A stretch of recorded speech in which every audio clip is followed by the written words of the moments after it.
Today we're going to look at why the Holy Quran decrees that death is when there is no brainstem function, not when your heart, lungs or other organs stop. To start, let's take a look at something that has been the stuff of nightmares and horror films for decades. It's the story of some poor soul who, for whatever reason, has been declared dead and buried 6 feet under, but they're still alive. Now, if you think this story can only happen in a horror movie, you'd be dead wrong, pun intended. One look at recent stories right from the news proves it. A woman who gave birth 3 months after she was pronounced dead, another who was still alive when she was put into a body bag in the morgue and subsequently froze to death. Why do these horrific cases exist? Because of this alarming fact, there are no universal guidelines for doctors when it comes to declaring a person dead. Yes, you heard that correctly. Even among doctors, the definition of death isn't fully agreed upon. You're dead when a doctor says you're dead. A person can be pronounced dead if their heart stops, but they can also be revived in many cases. People can also be kept alive with machines, even though their brainstem has 0% functionality. In 2013, a study showed that in cases where CPR is used, it should be administered for at least 38 minutes. Because a person can still be revived for that amount of time with no lasting brain injury in many cases.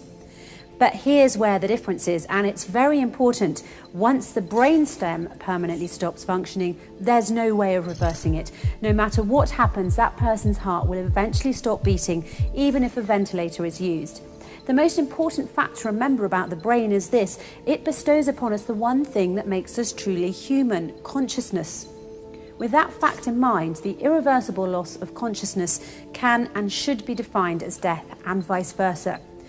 Now, here's another fact that might surprise you. When you sleep, your brainstem is inactive, and there are those who argue that sleep is also a loss of consciousness due to the inactivity of the brainstem effector neurons when a person is sleeping. The brainstem also becomes inactive when a person dies, causing a loss of consciousness as well. While they might seem like identical definitions, there's one difference. Loss of consciousness during sleep is reversible, while loss of consciousness due to death is irreversible. And it's for this very specific reason that doctors, when declaring a patient dead, should limit their declaration to the state of the brainstem and nothing else. In effect, as the Holy Quran pointed out 1400 years ago, sleep is like death and death like sleep. Verse 1, it is He, Allah, who takes your souls by night when you are asleep and has knowledge of all that you have done by day. Then He wakes you up again, that a term appointed, your life period, be fulfilled.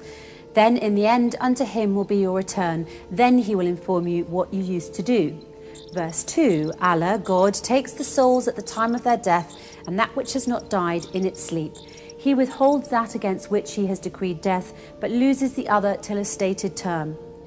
Surely in that are signs for a people who think deeply. Think about that for a moment.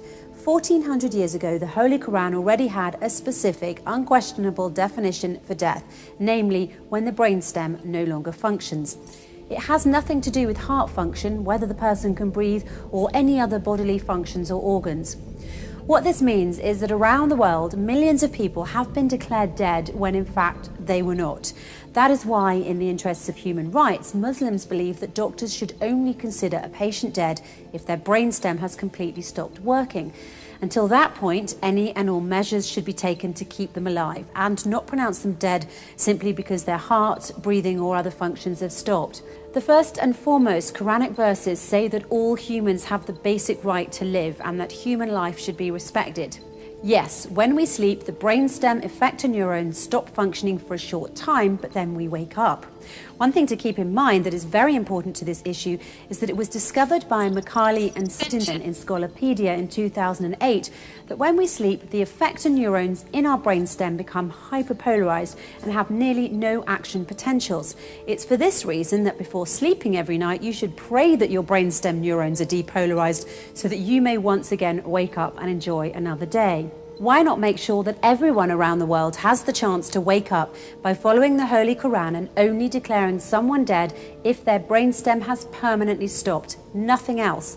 By the way, until the 1950s, death was considered to be the point when any one of the vital functions, heartbeat or respiration, ceased. This is what, according to Dr. James Burnett, a neurologist at Dartmouth College's Giesel School of Medicine in New Hampshire, stated in his speech in Live Science on June the 19th, 2014.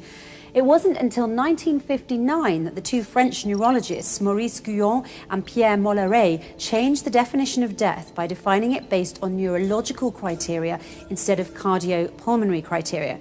They really saved us from being buried alive by stating a specific, unquestionable definition for death. The irreversible loss of consciousness can and should be defined as death. But this took place in only 1959. The Holy Quran, however, stated its specific, unquestionable definition for death. The irreversible loss of consciousness can and should be defined as death 1400 years ago. In order to truly respect human life, we need to agree on a universal definition of death. And just as the Quran has shown us, that definition should be based on the brainstem of the person in question permanently stopping. Nothing more, nothing less.